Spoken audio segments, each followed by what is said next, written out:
I've had an odd window into the US-Russian relationship for a very long time, and it has its difficulties, and it has its difficulties even right now.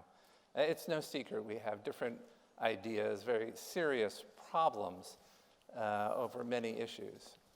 And yet, for the most part, in the Arctic, the United States and Russia have been able to compartmentalize, have been able to find common interests to pursue together.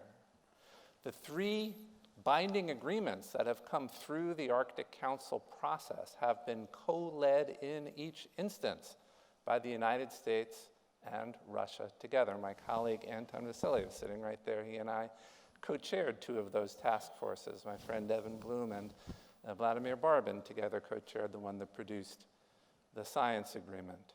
And so there are ways we have found to work together despite our differences about other things. And let's face it, if the United States is going to advance its interests in the Arctic, including on climate change, we are going to need cooperation from everybody in the region, and that includes the largest country in the region. Mike.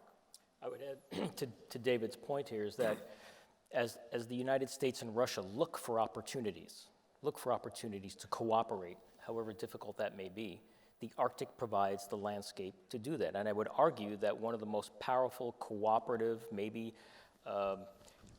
trust-building opportunities before us is through research and science. We face dramatic change in the Russian North, Alaska, Canada, Greenland, keep going.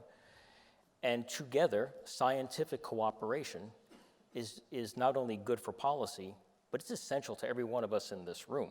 We simply have to know what's happening in the Arctic, and unless we cooperate on research that involves both the United States and Russia, we will have a cloudy picture of what's happening in the Arctic, and I don't know how you predict what will happen unless you know what is currently happening.